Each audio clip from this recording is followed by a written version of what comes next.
이 차는 진짜 할 말이 많아요.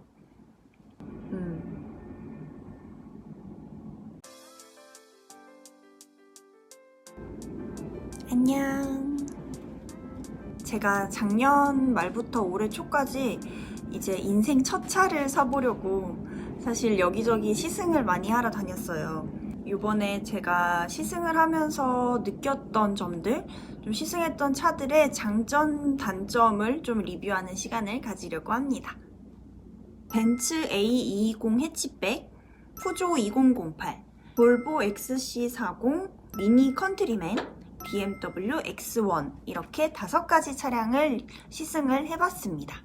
저는 완전 일반인 차리니의 시점에서 리뷰하는 거라 정말 간략하게 진짜 제가 느낀 점 위주로 장점, 단점만 콕콕 집어서 바로 말씀드릴게요.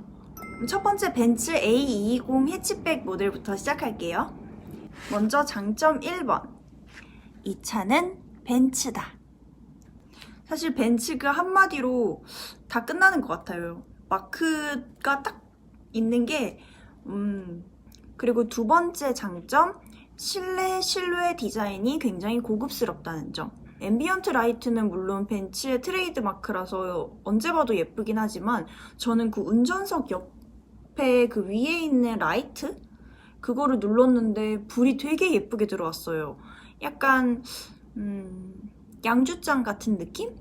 블링블링 하더라고요. 그리고 세 번째 장점, 바로 승차감이 굉장히 부드럽다는 겁니다. 벤츠 하면은 보통 컴포트한 그런 부드러운 승차감을 많이 떠올리시기 때문에 저도 그걸 기대하고 이제 시승을 했는데 확실히 승차감이 정말 부드럽고 스무스하게 나간다는 느낌이 들었어요. 차가 무거운 느낌이 전혀 아니고 오히려 되게 가벼우면서도 되게 스무스하게 잘 굴러간다는 느낌?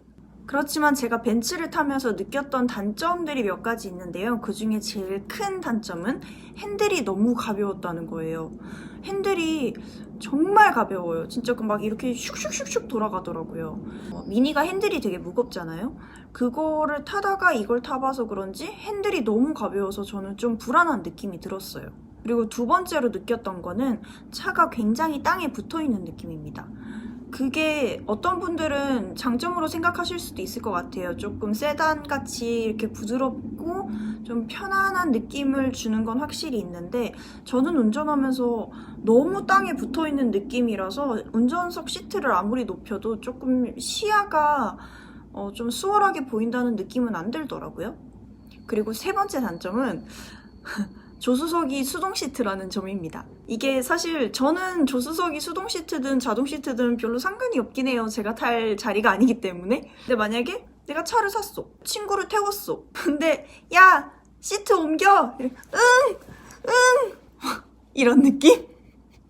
그리고 마지막으로 느꼈던 단점은 이게 확실히 벤츠에서 엔트리 모델이다 보니 좀 편의 기능이나 안전 기능들이 많이 없다는 걸 느꼈어요. 그 조수석 수동 시트인 것도 그렇고 좀 차선 이탈이라던가 좀 사각지대 어시스트 뭐 이런 액티브한 그런 안전 기능들이 많이 떨어져 있다는 느낌을 받았습니다. 두 번째로 제가 시승했던 거는 푸조 2008 모델이에요. 먼저 장점으로 제일 먼저 말하고 싶은 건 디자인이 미쳤어요. 진짜 이거는 호불호가 있을 수 있겠지만 저는 개인적으로 푸조 2008의 디자인이 너무너무 예뻤어요. 너무 예뻤어. 진짜 제 마음속으로 디자인에선 1등이에요. 그리고 두 번째 장점은 1번이랑 비슷한데 핸들이 너무 귀여워요. 핸들이 위아래로 이렇게 평행으로 깎여 있는데 근데 이 위아래 일직선으로 깎여 있는 부분이 크롬으로 돼 있고 또 핸들 자체가 작아서 되게 귀여우면서 반짝반짝한 그런 느낌을 주더라고요. 그리고 운전할 때도 푸조가 원래 핸들링으로 되게 유명한 브랜드라고 하던데 핸들이 돌아가는 이 느낌이 굉장히 편하고 수월하고 되게 잘 돌아간다, 세심하게 돌아간다 라는 느낌이었습니다. 그리고 세 번째 장점은 이것도 디자인이긴 한데 기어 노브가 정말 예뻐요. 푸조 기어노브가 이렇게 누워있는데 블랙 하이글로시로 이렇게 막 돼 있는데 되게 깔끔한데 저는 그게 너무 예쁘더라고요. 조수석에서 봤을 때 3D 기어노브랑 이 귀여운 핸들이랑 전자식 기어노브랑 이렇게 이 삼각형의 그 디자인 조합이 저는 너무 예뻤습니다. 그리고 푸조 2008의 단점으로 들어가 볼게요. 단점 첫 번째는 시트가 조금 너무 혼합이 돼 있어요. 푸조 2008 시트가 가죽이랑 직물 그리고 알칸타라 이렇게 세 가지 소재가 다 섞여 있거든요.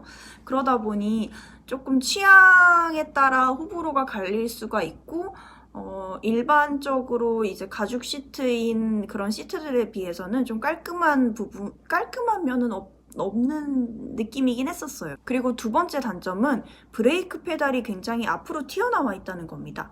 보통 이 브레이크 페달과 악셀 페달이 이렇게 동시에 이렇게 있어서 뭐 이렇게 발을 이렇게 왔다 갔다 해야 되는데 푸조 같은 경우에는 브레이크 페달이 살짝 이렇게 올라와 있어요. 그러다 보니 발을 이렇게 조금 더 들어서 이렇게 눌러줘야 한다는 점?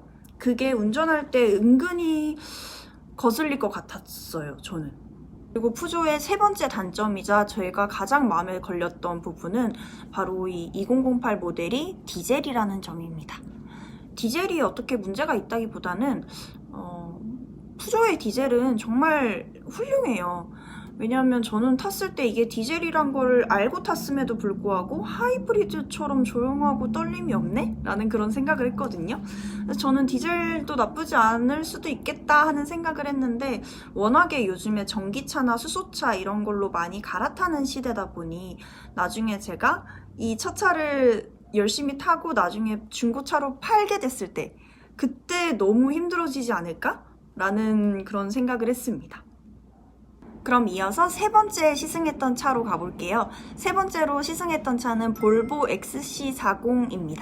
먼저 볼보 XC40의 첫 번째 장점은 정말 군더더기 없이 깔끔하고 세련된 디자인인 것 같아요. 외관도 그렇고 실내도 그렇고 막 크게 개성이 있는 디자인은 아니지만 그만큼 깔끔하고 심플하고 또 그렇다고 해서 싸 보이지 않는 되게 고급스러운 재질들을 많이 사용한 디자인이라고 저는 생각했어요.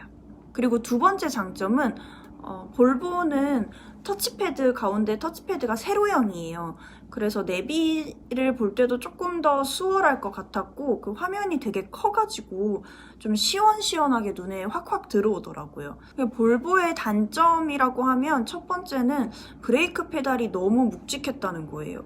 원래 볼보 모델이 다 그런지 모르겠는데 브레이크를 내가 눌렀는데 이게 눌렸나 싶을 정도로 이 페달이 굉장히 묵직하더라고요. 근데 또 눌렸는지 안 눌렸는지 모르겠는데 차가 멈추긴 해.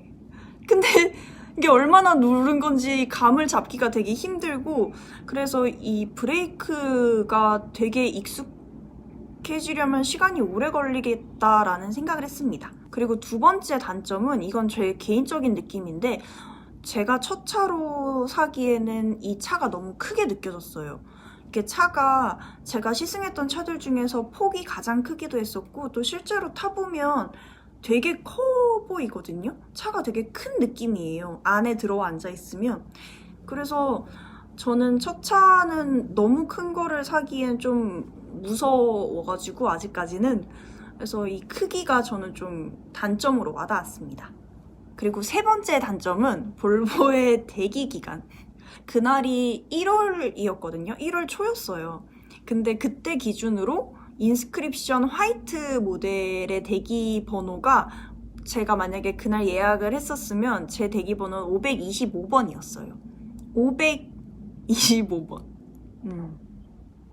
그리고 네 번째로 시승했던 차는 바로 미니 컨트리맨입니다. 미니의 장점은 아무래도 정말 아이덴티티가 확실한 디자인인 것 같아요. 미니에 로망이 있는 많은 분들은 무조건 첫 차로 미니를 사고 싶다라고 되게 강력하게 생각하고 계시더라고요. 저는 사실 미니의 디자인에 그렇게 크게 로망이 있는 편이 아니긴 하지만 확실히 예쁘긴 정말 예뻐요. 아이덴티티가 너무 확실하고 누가 봐도 미니인 걸 딱 아니까 그건 좀 장점으로 와닿는 것 같더라고요. 그리고 미니의 두 번째 장점은 무선으로 애플 카플레이가 된다는 점입니다. 카플레이가 되는 많은 차들이 유선으로 되는 경우가 많아요. 저는 그렇게 되면 잭도 다시 사야 되고 그게 좀 불편하게 느껴질 수도 있겠다 싶었는데 미니 같은 경우에는 무선으로 애플 카플레이, 안드로이드 오토 이게 다 된다고 합니다. 그리고 세 번째 장점은 사실 무난함이에요. 기능에 있어서 큰 결점이 없고 사실 미니에서 컨트리맨이 상위 모델이다 보니까 있을 게 다 있어요. 핸들 열선 빼고 헤드업 디스플레이도 있고 액티브 차선 그 시스템?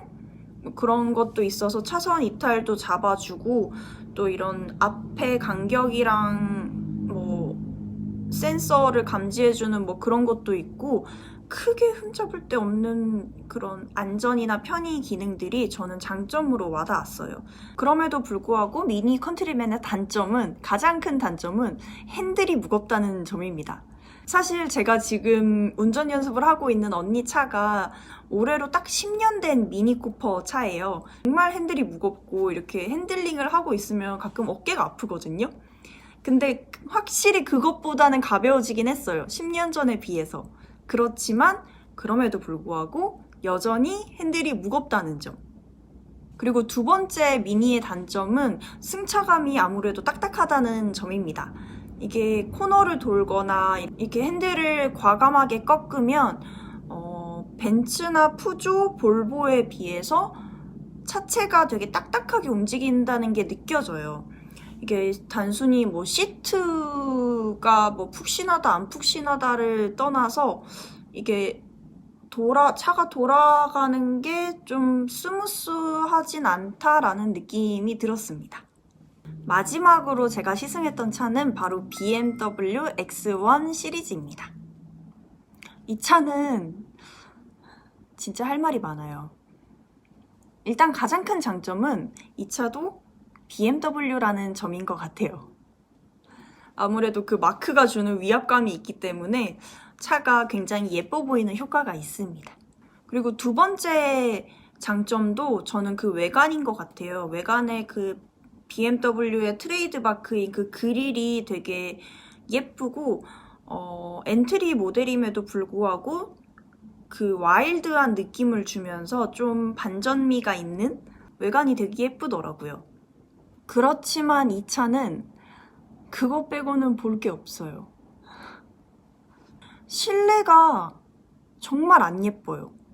이게 어쨌든 제가 타고 다니는 차면 실내가 좀 만족도가 있어야 되는데 실내가 되게 좀 안 예쁨은 둘째치고 고급스러운 느낌이 너무 없었고 마감이 그렇게 훌륭하다라는 느낌이 들진 않더라고요.